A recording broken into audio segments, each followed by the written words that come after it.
Hi everybody, good afternoon, good morning, good evening. Welcome to another UFI Connects session. Thank you all for joining us. We'll get going in a minute, but just a little bit of housekeeping now. Firstly, I'd like to introduce our speakers. So Pascal, if you could show that slide. We're very pleased to welcome back Sophie Holt, the Managing Director of Explori. We've recently conducted the second part of our Global Recovery Insights survey. The first part we did last year, and we presented an UFI Connect session, I think back in September. And this will be a follow-up with the new research that we released last month. And joining her, we are moving stateside. So we have joining us from the US, Steve Wylie, the General Manager of Black Hat for Informa, and Paul Miller, the CEO of Questex. Questex, one of the major US organizers who run a lot of online and live events in hospitality, travel, healthcare, wellness, technology, and other industries. So what we're going to be talking about, obviously with digital set to remain as a core part of many events, unfortunately in the coming months, it's time to check in with our attendees and exhibitors to check, see how our report card looks like, as it were. How well are digital events meeting their objectives, and what does the future hold? So this session, I now hand over to Sophie, who's going to do all the hard work. She's going to present for about 15 minutes the latest findings of the report, and then hand over to Steve and Paul to give some real-world case studies.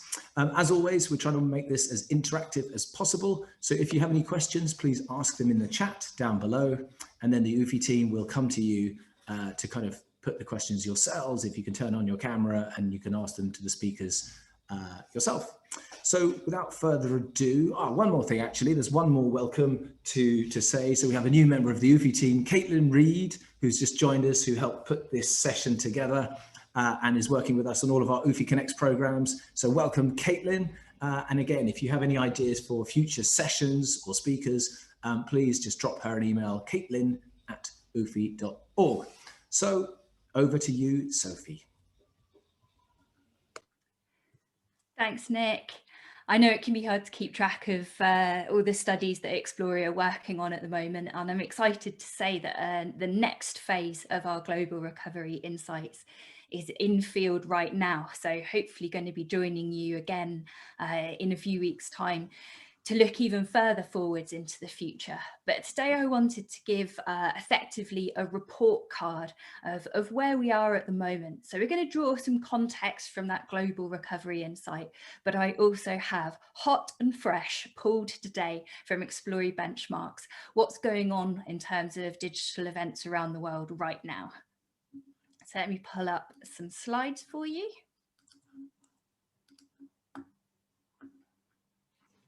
I was trying to imagine this like a school report card, if this was a parent-teacher evening, what would our teachers be saying about us? Could we do better, or are we top of the class?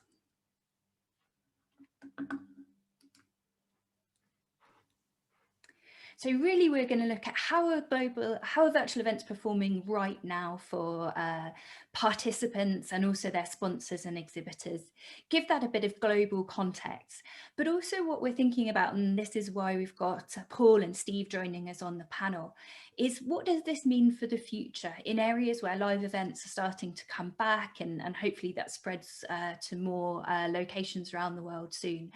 How should we be blending digital and live back together? And are there any kind of hints from the data as to what our strategy should be?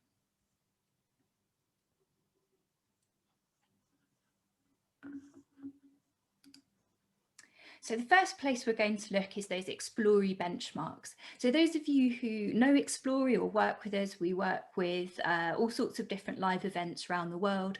We've been collecting data on the virtual events of our clients since March last year.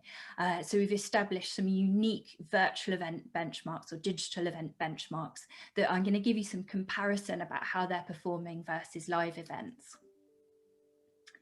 And first of all, in terms of our report card from the attendee point of view, actually the results are quite strong.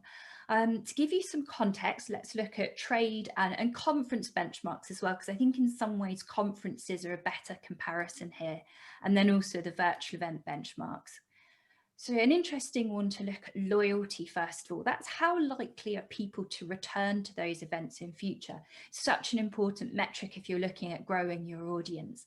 And we can see that virtual events as a whole are outperforming both live trade shows and conferences in the eyes of attendees. We're also seeing a higher and really very positive net promoter score at +21. So again, lots of good news from the attendee perspective. And particularly that's because they see these events as being good value for their time. If you compare that to a conference where, of course, they're thinking about the travel time, perhaps overnight stays that are needed, they're seeing virtual events as a good use of their time. But it's important now to start splitting that out because obviously there's lots of different types of virtual events. And we can look at that now in the context of events that are very kind of content-led, and for want of a universal term, let's call them webinars. They're typically shorter and might not have much presence from exhibitors. And then those more fully featured events that are a bit more like a virtual trade show. And we can see it's webinar events that are performing quite just that bit more strongly in terms of loyalty, but still good performance from virtual trade shows for our exhibitors. So virtual trade shows scoring about on par in terms of the net promoter score, the advocacy of the attendees as a live trade show.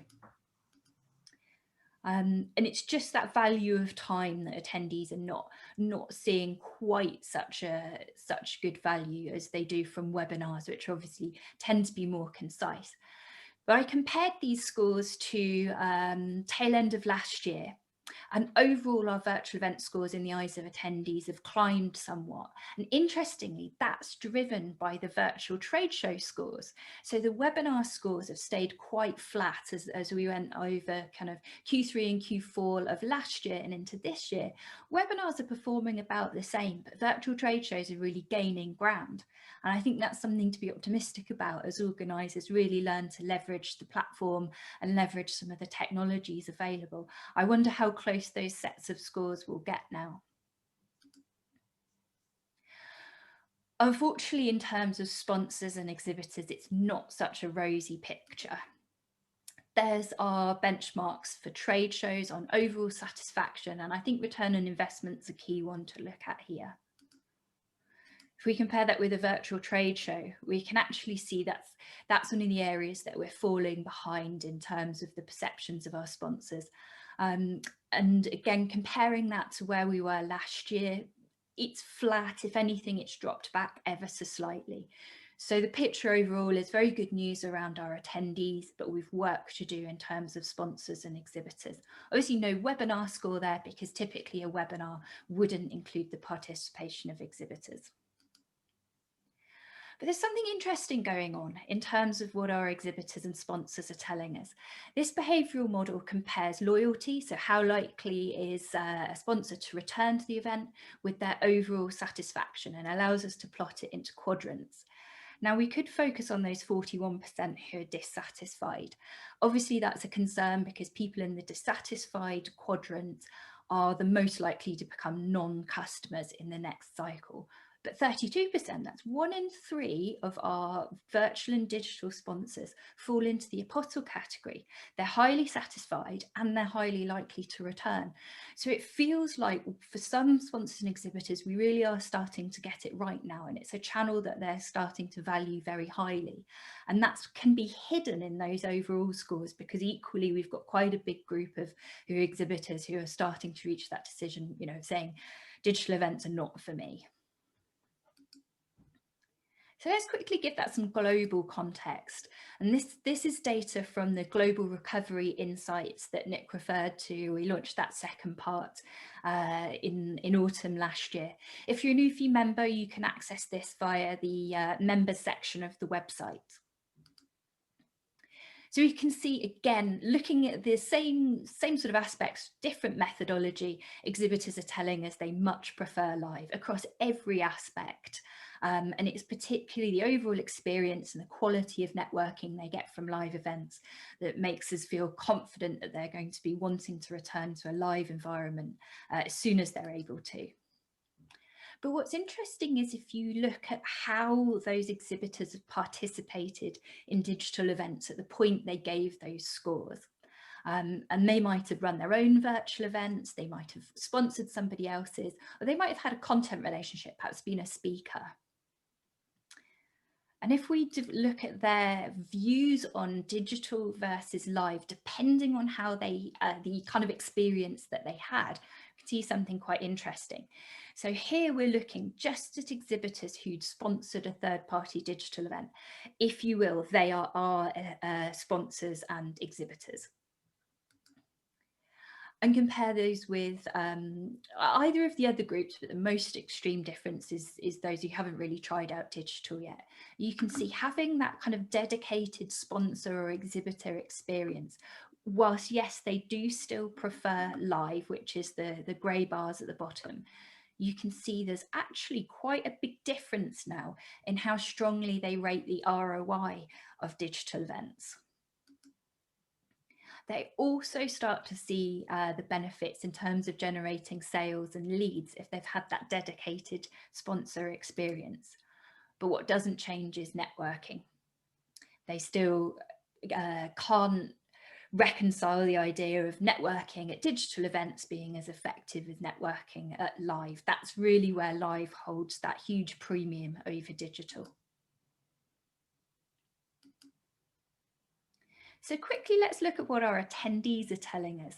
Now, again, overall, they do have a strong preference for live, but they are starting to see some of the benefits of digital events for them. And that's particularly when it comes to looking at their value for time, cost of attending, which is what we could see from UFI, from Explori's own benchmarks as well, but also the quality of the educational content. We're seeing more and more attendees being kind of channel agnostic now when it comes to content and education. They really do see the benefit of getting that digitally equally as well as live. But they do prefer the quality of the networking and the experience at those live events. There's some interest in hybrid events. The majority of attendees would be interested in attending an event virtually if that was an option for them. But there's some interesting trends within that I just want to touch on. And I think this is something that speaks to what the future role of hybrid might be. So the digital portion of a hybrid event. The first of all is for those attendees who told us in this survey, and this was 7,000 respondents from all around the world, that they thought they might attend live events less frequently in the future. We looked at all the things that an organiser could do for those people who thought that their attendance was going to drop off. And two things were notable. First of all, they were more likely to talk about safety. So it's likely that some of those people who are going to reduce their attendance, it's because of safety reasons. And they were also more likely to say, I'd like there to be a digital option to attend. So it seems that in the short term, the digital portion of a hybrid event will help to reassure people who can't or are unwilling to attend in the live environment because of safety and travel concerns. But what I think is more interesting in the long term is when we asked about events that they'd attended before and events that were new to them. Because what we could see overall, there is a flight towards quality when people are looking at what events they're going to support from both an attendee and an exhibitor perspective. They're going to favour attending live those events that they've previously had good experiences of. And we can see that here. We're saying, okay, think about an event that you've previously attended and then tell us, are you going to think about attending that event in person or digitally? And the majority say, I want to attend that event in person. But if we've asked them to think about a new event, an event they've not attended before, they're now pretty much equally likely to say they'd like to attend digitally as attend live. And what we've got to remember here is this is actually just the current audience that we're already talking to. And I think there's a potential of these hybrid events to expand the reach, not just beyond new attendees who are already familiar with conferences, familiar with trade shows, but people who, for whatever reason, couldn't or wouldn't see a trade show floor as a place for them. It may well be possible to reach and engage them through the digital portion of an event, and maybe see that as a marketing funnel towards the live event in future, or actually a whole new audience we haven't been able to access before. So to sum up our report card, okay, we can clearly see that for our current audience, both from attendees and from the sponsor point of view, there is a clear preference for live events. And I think we can all be very reassured by that. But we are seeing attendees in particular recognizing the value that digital events can bring to them. So I think the kind of crux of the issue is how do we bring the exhibitors and sponsors with that, along with that? How do we tweak the experience to improve their ROI? And for those 30%, those third of exhibitors who are absolutely apostles, they're ready to advocate for their digital experience, what can we learn about what's making it work for them and applying it to others in our audience? And this is why we asked both Steve and Paul to join us today, because of their experience around the digital events that they've run, not just in this past year, but across their businesses over a period of time as well. So I'm going to stop the slides there.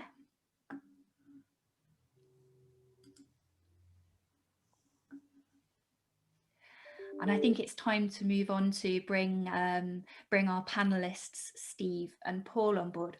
I'm going to start with Steve first. Now, Steve, you're joining us in your role with the Black Hat portfolio from Informa. And one of the reasons we thought you'd make a great person to join this panel was when we're thinking about the Explori benchmarks. Black Hat was a show, and particularly the Asia edition, that really stood out, and from the point of view of its attendees fell in the top quartile of the benchmark. So not just outperforming live trade shows around the world, but you were outperforming the majority of other digital events that were happening around the world these last 12 months. So first of all, congratulations to the team for pulling off something that really met the needs of your attendees so well.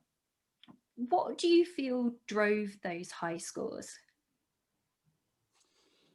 Yeah, so I think, for Black Hat, I think we had the advantage of, coming off of a position with our live events where we have a very highly respected, high quality live event to sort of build from. I think when we, like everyone else, were challenged by, how do you do that same high quality event in a digital format? I think the challenge that we had was, how do we maintain those sort of quality expectations, the depth and the breadth of content that, the Black Hat is known for, being able to distribute that, to disseminate that to digital platform. We, like everyone, had a lot of soul searching in how we were going to, approach that. And I think, at the end of the day, we sort of early in our planning last year for digital events had a bit of an epiphany that really what we're building is exactly what we built in the in-person event, but just in a digital format. We were sort of getting hung up in the, reimagining our event digitally. And at the end of the day, I think what worked really well for us was just doing what we do best, which is delivering the best quality content. So we put a lot of emphasis on that. We moved towards a platform that was really good at content dissemination. I think for our Black Hat USA event, our largest event, we had 15 concurrent broadcast channels, with every session with live Q&A. There was a lot of moving parts, but the results speak for themselves. The attendees were very impressed by the effort that went into giving them that same Black Hat experience in a digital format. Not entirely the same. There are certainly, challenges with virtual, which I'm sure we'll get into as well. And I think our data that we just presented sort of supports that as well. There's challenges, but there's also some really, positives with digital, and just in terms of the ability to give our attendee, our delegate customers, a lot more content than they might have had in the in-person event. So if you think about it, if you attend Black Hat USA, you're selecting from one of 10 rooms to go into. If you attend Black Hat USA digitally, you have all those same rooms to pick from, but you also have all that content after the event. We made it accessible to them, after the event closed, so they could go back and see sessions that they wouldn't have been able to attend in person, or sorry, during the digital event. So I think there's, just leaning on those positives was a big part of our strategy. That's really interesting. You saying that the strength of Black Hat was that you didn't try to reinvent, you didn't try to reimagine. You said, this is what we know works so well with our live event, and we're going to focus on recreating that. Because I know we've had lots of discussions here about saying, is it possible to pick up an event in its live format and transfer it over into something that works successfully virtually? But it seems like what you picked up was the essence, the core of what you did very well. And by sort of focusing on that, you were really helping to meet the objectives. What sort of feedback did you get from your attendees? Are there any kind of particular comments or stats that stand out? Well, I think, so for us, Black Hat USA was our first digital event, and that's the biggest event that we have in our portfolio by far. So it was, there was a lot of stress leading up to that, as we were building this for the first time. And I can say, what a huge relief it was to see, all the planning come to fruition. And we saw a little bit on the chat here this morning, people joining in from all over the world was very powerful. That was really, really nice to see, the power of a digital event that goes beyond what in-person events have, to be able to pull the community from around the world together is really amazing. So I can think of our keynote session, our opening session at Black Hat USA, and just the string of comments coming in from people from all over the world was really just assuring that, okay, we were doing it right. And just seeing, that our attendees had our backs. So, I think they all wanted us to win. We've all been faced with just an unprecedented challenge with the pandemic. And I think, we were really fortunate to have a community that rallied behind our event to make sure that, they were engaged on the platform as well and making the full use of it. So all of that was just very encouraging for us. You mentioned you felt that there were areas that you would still need to improve on. What's your thoughts for things that you would do differently in future? I think, and your data that you presented sort of bears this out. I think, attendees are loving the virtual platform for all those reasons I just mentioned, just the breadth of content they have access to, accessing the content after the event. I think, sponsors, I think, were thrown into the deep end of the pool on this there are many of them new to virtual events, and they're trying to sort of find the same set of values that they had from their in-person event. And digital events are different, right? So I think, we talked a little bit about this. They're really great at disseminating content. I think they can be really great at thought leadership, again, because it's, really tied around, content delivery. I think engagement on digital events is a challenge. If you're the exhibition manager from a sponsoring company, and you've brought in 10 people to staff your booth the way that you would normally do at an in-person event, and those people are not engaging with the attendees in the same way. They're engaging sort of outside of the booth in other areas, in the sponsored sessions, in the networking sessions. It really, I think, threw our sponsors a challenge in really rethinking their own strategy on how to do an event. They all had it very well down with a live event, with an in-person event, but digital is so different. We're seeing, over the last, 6 or 8 months that we've been doing virtual events, exhibitors are getting better and better and better at leveraging the platform. So I think we'll get there. I think we also need to, keep pressure on the digital platform providers to keep improving and finding better ways to increase engagement between the sponsors and the attendees, because that's sort of I would say the sore point for sponsors is, they're missing that, people coming in their booth, people coming through their booth, because it's just a different experience online.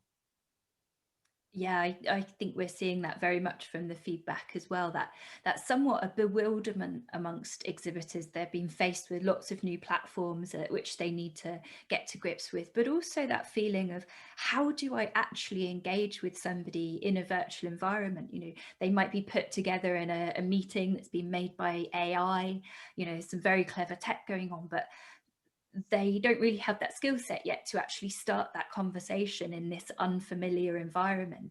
Have you got anything up your sleeve for kind of future events you think to help kind of oil those wheels and to help exhibitors get a better experience?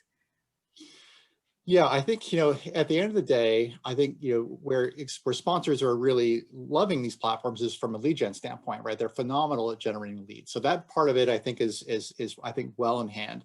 I think, again, thought leadership, content delivery, well in hand. I think if the engagement piece is the bit that needs the most work, we've certainly been working with our platform providers to make sure that they're innovating around that particular topic. Because what's going to happen is if, as conference organizers, if we're not seeing that level of innovation within the platform that we're using, we're going to end up innovating off platform. Innovating off platform means a lesser experience for the delegate, right? Because now they're having to jump over to a Zoom meeting for a breakout or what have you.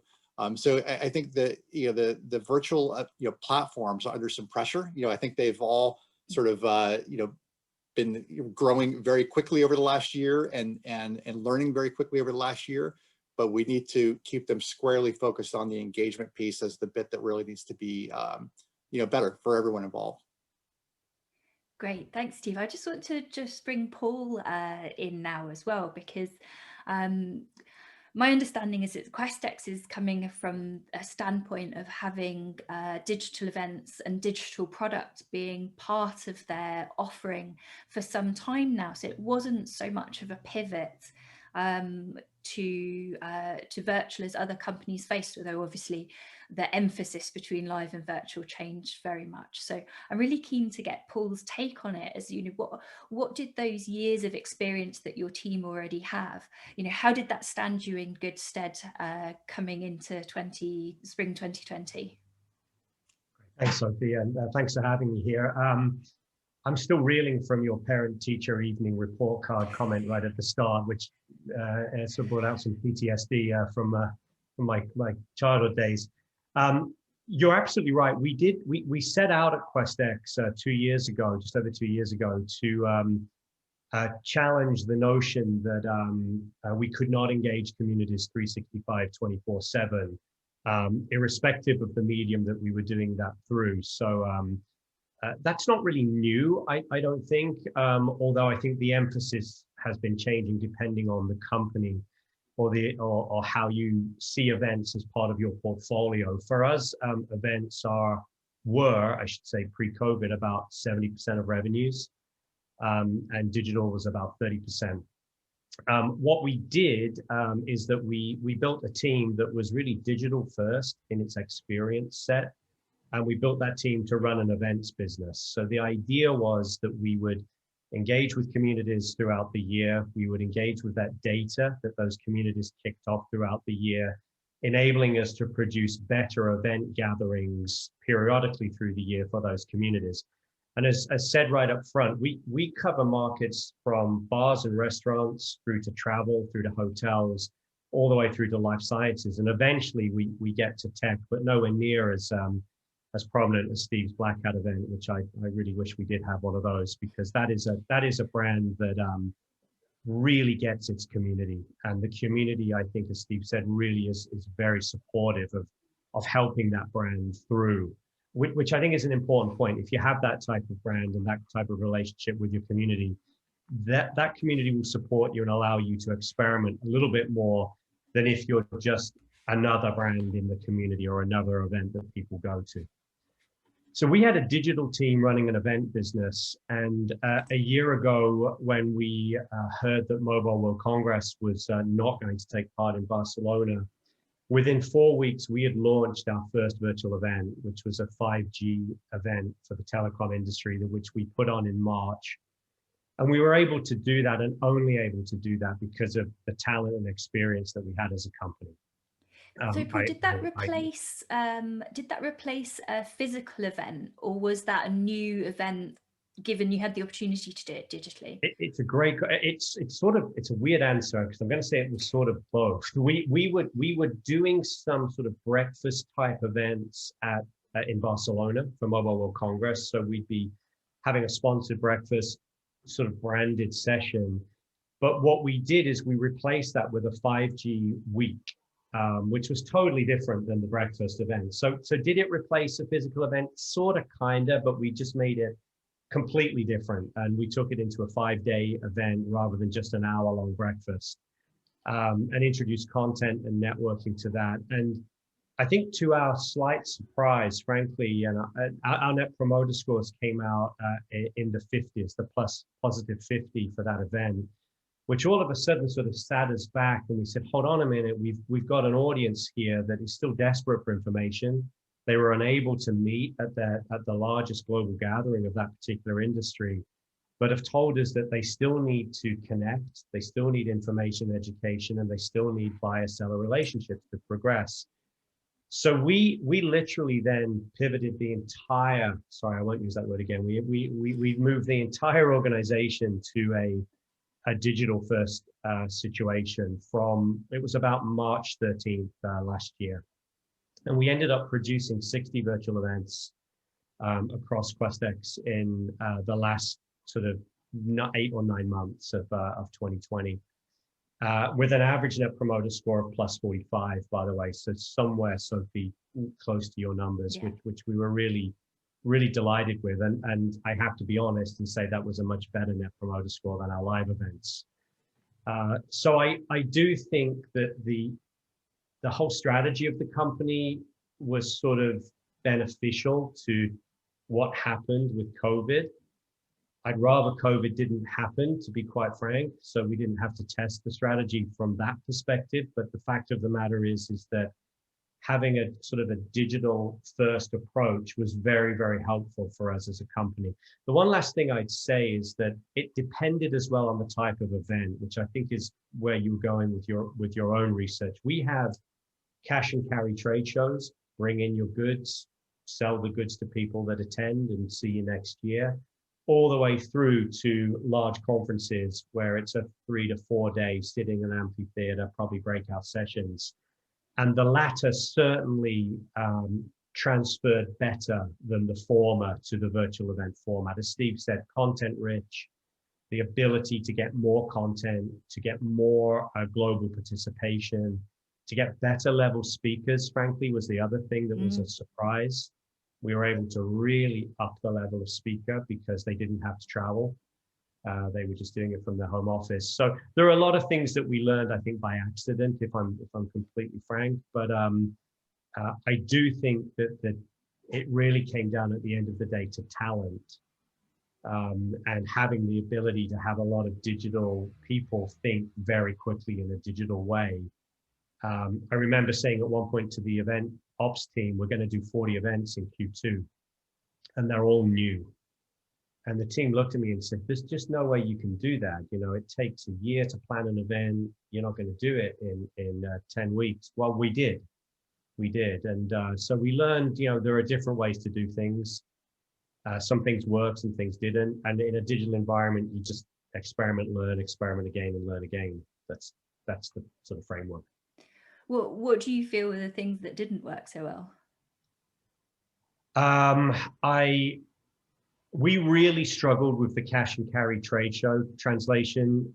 So that kind of very content light, but very exhibitor floor large trade show, which, as we all know, are, you know, they're nicely profitable for us all, and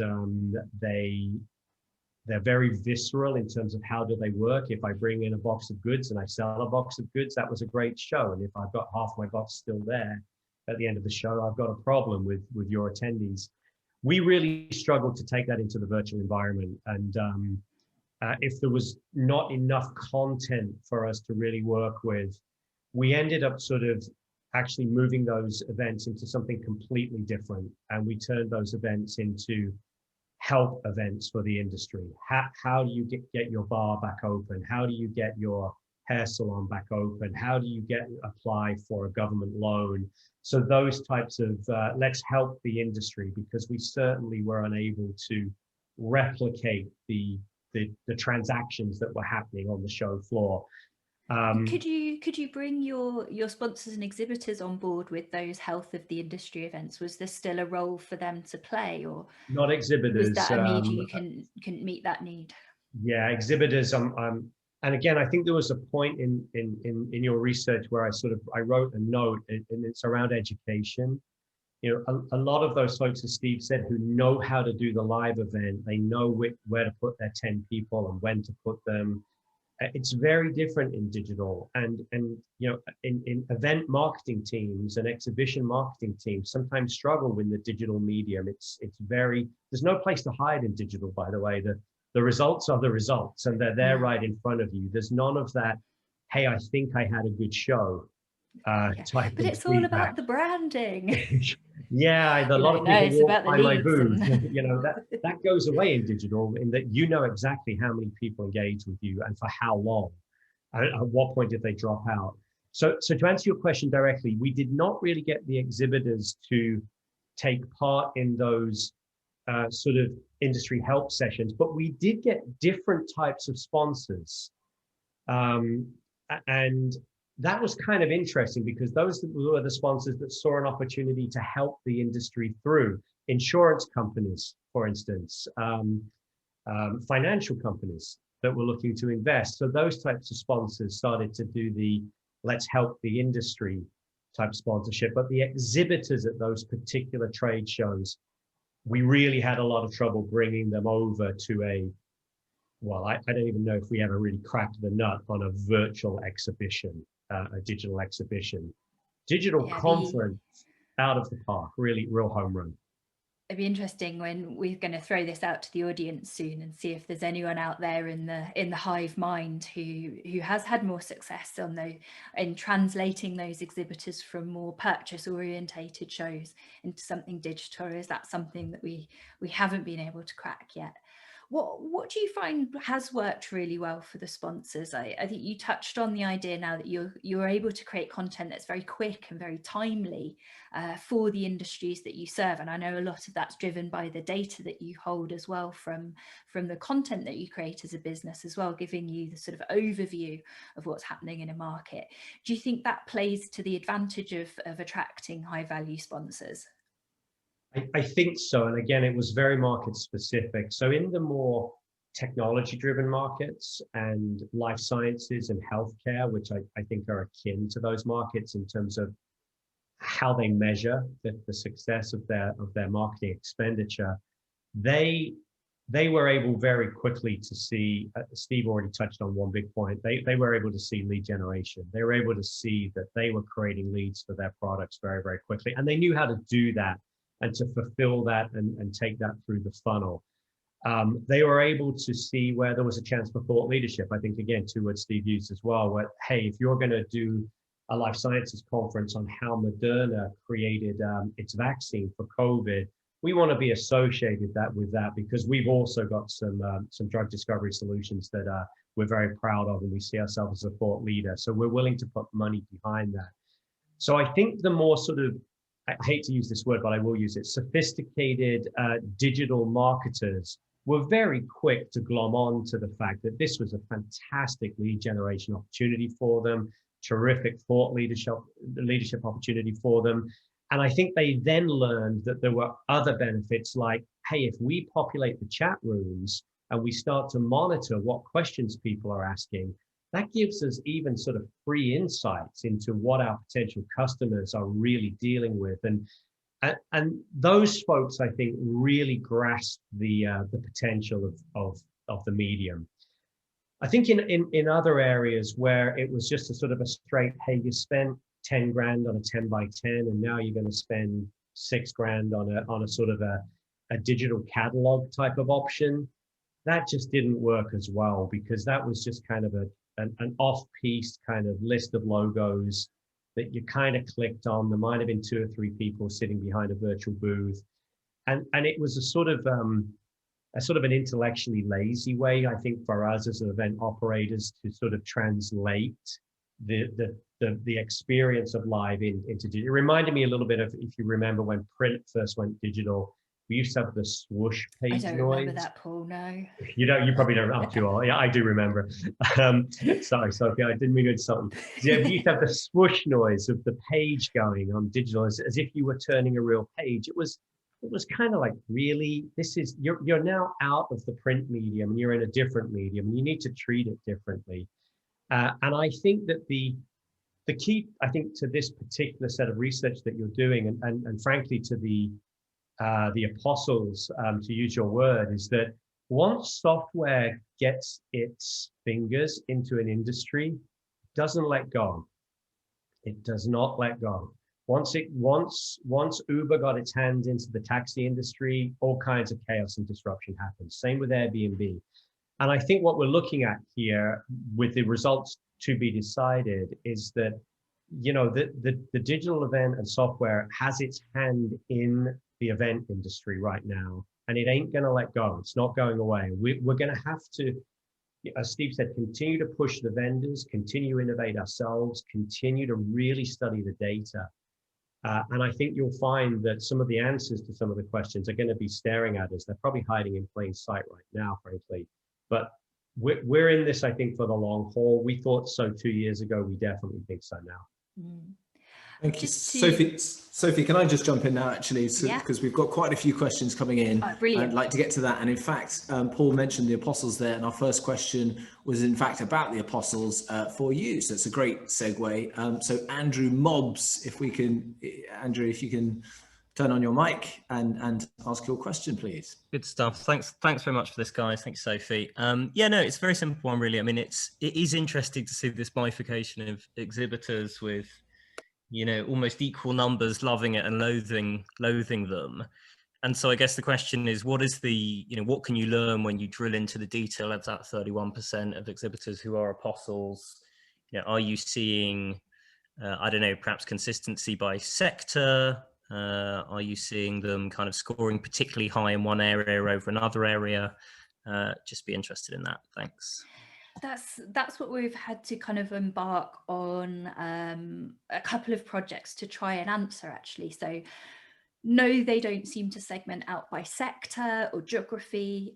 So we're now looking to liaise more with organisers and also the technology providers to really understand a bit more about what's going on with that experience there. Because are we talking about exhibitors who've invested more and have got a certain type of package coming out with better results? Or are we talking about, let's say, bigger companies that you could perhaps assume have more sophisticated marketing operations?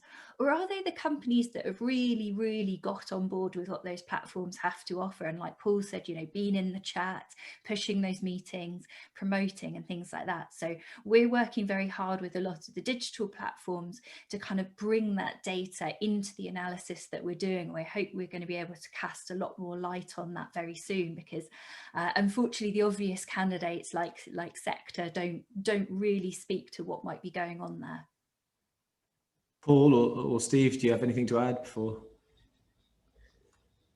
No, I think Sophie's, I think she's nailed it. We need a bit more research into what turns somebody into an apostle. I mean, I actually think we're 10 months into this, really. And to see that amount of people say, you know, we really, really, really are engaged in this and we like this. I don't see that as a 50-50 type of situation after 10 months. I think we're into something which is much more compelling than hey, some like it and some don't. I think the fact that so many people are saying that they prefer this medium, or at least for the time being, they're really learning a lot from this medium. I think we ignore that at our peril as event organizers. I think we have to really dig into where this can lead us. And I personally, I feel it just leads to opportunity, not to despair. Yeah, I would add to that. I think, you know, all you can really do there is give them, you know, the strategy that we're taking is give them more of what they like about the digital platform. So if that's you know, thought leadership, it's easy to expand your thought leadership footprint in a digital event than it is in a live event where you have physical constraints. So for our upcoming events, we're building out more sponsored content, right, and making that more accessible. Of course, that goes with, you need to have the audience to support that. But the other nice thing about virtual events is it's really accessible, right? So you can get people, from all over the world, and it's a click away for them to join your event. They don't have to jump on a plane. So with that extra audience, provide extra, thought leadership opportunities for sponsors, because that really is the engagement piece that they're looking for. Great, thank you. What's interesting, there's one thing really that would predict, are you going to see high scores from exhibitors? And that would be, they had high exhibitor scores at their live event. So good teams that know what their audience want, know how to engage with their exhibitors and coach them and give them good advice, typically are also seeing that replicated across their virtual events as well. So I think what we all knew and loved about this industry is about being able to engage with our customers and understand what they want, still holds true on digital platforms as well. Got it. And I think the next question, well, one of the questions from David Rudell, which Nicole Peck was commenting on, may kind of have some keys to unlocking these kind of better performing exhibitors. So David, if you're with us, please say hi. There you are. Hi, David. Hey, thanks so much for putting this on. Total trade show geek. Been looking forward to this since I got the first email from Sophie. So this is great. But we've, we all know that exhibitors are never happy. Their NPS has never been good, especially compared to your attendee. So we've had a chance to do a couple hundred of these virtual events now. And as we've really started to pour through the data, there's just so many outliers. It really grabbed my attention really quickly. And a lot of those outliers, would be on exhibitors' booth visits and that satisfaction there. So I guess I have a bit of an educational background. So we invested into educating exhibitors, and, to break it down very simply, I don't have great metrics like, I would if I was at Explori. But to expound on that, we found a direct correlation in increasing exhibitor education immediately leads to an increase in pre-show activity by those exhibitors. That pre-show activity leads to more booth visits and more overall engagement in the show, which leads to an overall increase in satisfaction, NPS, loyalty, and likelihood to return scores. So as we look to really pinpoint this and get those exhibitor numbers up to where the the webinar numbers are, what are the areas that you guys think would be the best to explore in getting them prepared for this new arena? I'll take a stab, Steve, and then I'll let you chime in here. So firstly, David, I think you're right on the money with the education aspect of this. I think if we can cast our minds back pre-COVID, as you did, and say, hey, some of the NPS scores were not that great, and they really weren't as an industry for exhibitors. A lot of that did come down to, well, what was the exhibitor doing pre the show, at the show, pivoting from what they learned, second time I used the word, in real time. And they, those that put a lot of effort into that and did what I would call real good blocking and tackling marketing, sometimes with the help of us, by the way, in helping them reach the database and do whatever they needed to do to get their message across, meant that they had a much better show. With digital, where I think it's slightly different is that depending again on the size of the company that you're dealing with, in many cases, they will have different departments for digital marketing than they have for event marketing, than they have for, in some cases, lead gen, lead nurture. And basically, the event marketing used to get tossed over to the event marketing team, and their job was to do exactly what you said, was to make it a successful event, sometimes to varying degrees of success. With digital, you're going to have to go across the team of the customer. There are people at the customer, in many cases, who already know how to do digital marketing. They already know how to do pre-reach out. They already know how to work with the, in this case, the event organizer for sponsored content in some cases, or for monitoring chat rooms, as I mentioned earlier, and to do off-piste Zoom meetings even after the show. There are plenty of ways that digital marketers know how to do lead generation through to lead nurture. And I think the key is for us is that we need to encourage our event marketing customers to engage with their digital marketing counterparts, if they have them, At smaller customers where it's one person or one team doing everything, we're going to have to do that education.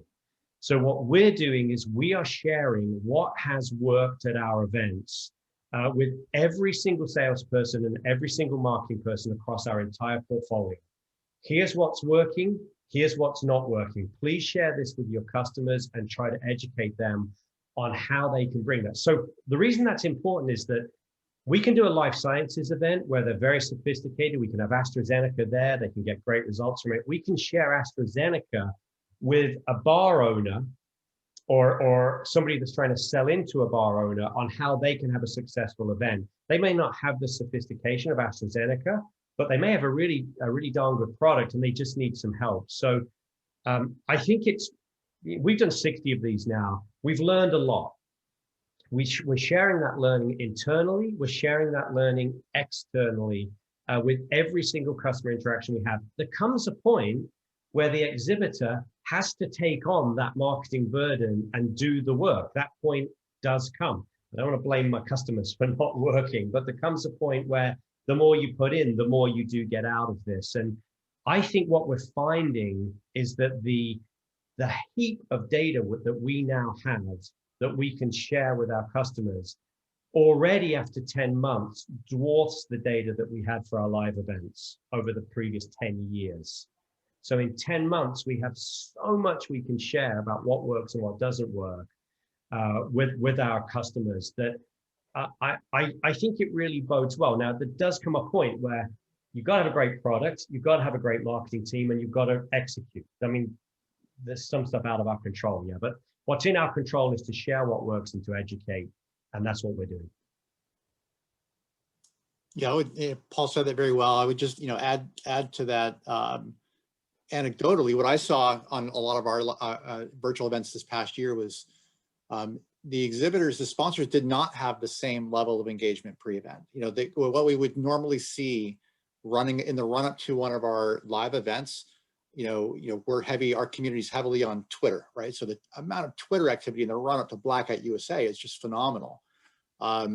It was not the same on the virtual edition of Black Hat USA. And I think it gets to what Paul is saying is our exhibitor, also don't want to blame our customers, but the exhibitors need to refine their tool sets on how to do digital events because it's different. They had it figured out, years ago in the live event world, and it's such a much more mature part of our industry. Digital events, they've got some work to do to really figure out, how it is that they engage people before the event, during, and after. Great. Sorry, I was reaching for the mute button. Thank you, guys. So a couple of questions on the financials. So I'm going to come to João de Nagy in Sao Paulo. Hugh Scrimger also asked a similar question. So João, bom dia. Do you want to go ahead and ask your question? Boa tarde, estou in Paris. I'm in Paris today, so I'm calling you from Paris. But, well, thank you very much, and thanks for UFI. I think that these events are getting better quality as we move forward in this pandemic, and we're all learning to use these tools ourselves, which is quite interesting for somebody aged as I. But thank you, Paul and Steve, for your input.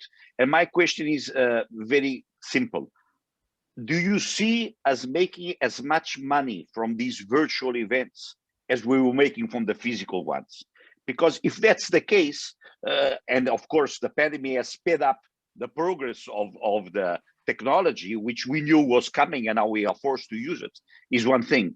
My impression is that we'll see hybrid events staying on forever, but unfortunately the industry is not the same just with a virtual side. But my question is, do you see a possibility of us making the same amount of money from the organizer point of view, just with virtual events? I'm happy to tackle that one first, Paul. Yeah, I think you said the magic word there, hybrid. I think that's where we're very interested. The idea that the digital component is additive to the in-person event is really intriguing for us. If it opens up new markets for us. Black Hat USA is a very global event, but there's still pockets of people that we're never going to reach, obviously, just because it's a long way to travel. So I think, yeah, digital, you certainly take you take a pay cut in digital from the live event. There's no doubt about that. But if we are able to add incremental growth from the digital portion of hybrid, I think there's a ton of opportunity there. Challenges, I think, speaking personally for Black Hat, hybrid is actually, I think, more difficult to do than virtual. So we've got a lot of homework to do there. Last year, it was quite straightforward because nothing was happening and everything flipped to virtual, and we all figured out virtual and got quite good at it. This year, when we're in this sort of in-between time and really trying to understand, a hybrid model where some of our audience might be able to make it to the event, or sponsors might be able to make it to the event. Some of them might have travel restrictions still in place. Hybrid becomes really important. That model is what we're really, trying to figure out right now. How do you make that a good experience for people in the virtual event and a good experience for people in the in-person event? If we can figure that out, I think there's, there's a lot of potential there in terms of revenue and from these events. But there's still a little bit of work to be done there, I would say. Yeah, I'll just build on that very quickly. I think the short answer is that we made millions of dollars of revenue on our virtual events, and we made very high gross profit margins on the virtual events. But in our live events, we make tens of millions of dollars of revenue with lower gross profit margins. But I'm afraid that one $9 million revenue event can quite easily dwarf all of the virtual events that we were able to do. So the early answer on virtual is that it doesn't replace the live event. And I saw there was another question on $1 million of gross profit for 200 exhibitors. Having said that, we launched an event in the education market, in the higher education market. We launched it from scratch to putting it on in 10 weeks, from the first conversation to actually putting it on. 50,000 registrants. We had no database in the area, 50,000 registrants, and almost $1 million of very profitable brand new revenue to our company. We had no presence in that market at all before. We had a partner reach out to us and say, we like what you're doing. Will you do an event for us to help educate professors on how to teach virtually? Interesting, because so we use a virtual event to do that. Almost $1 million of brand new revenue, very profitable revenue in a market we had no presence in whatsoever. So I don't think it's as sort of simple and as lateral as here's what we had physical, here's what we had virtual, and let's compare them. I think it's also what other places can we go into, and how, and do we have the right partner? The other thing I would say on virtual is that there's some very interesting partnerships happening as well. Competitors partnering with each other, associations partnering with for-profit folks, lots of really interesting stuff, and the conversation's wide open, I think, right now on that. But the short answer is no. The actual dollars are smaller, and I think if we crack the hybrid thing, as Steve said, that's where we'll see dollars go up in all areas. Perfect, thank you. And sorry, we had several other questions which we've run out of time, so we will send them to the speakers. So Ton had one about VR, Nicole had one about data, and just one coming in there from Pepe Navarro about the balance in future. So we will send them to the speakers and get the answers to you separately. Just want to thank our three speakers today: Steve Wylie from Informa, Paul Miller from Questex, and Sophie Holt from Explori. If we can have the slides, Pascal, just to let you know about we have another Connects next week in Portuguese, which is on digital experience from a Brazilian point of view, which is hosted by Joao, who's with us. The week after that, at the beginning of March, we have a session in Spanish, again about hybrid and digital events, which will be hosted by Ana Maria, our regional director from Latin America. It just goes to say that please, if you send any other questions, send it to media@ufi.org. You can follow up on all of we have 40 now sessions, our back catalogue at ufi.org/UFIConnects. A final thanks to our diamond sponsors, TSEB, Qatar, Shenzhen World and Freeman. Thank you all for joining us. See you at the next one.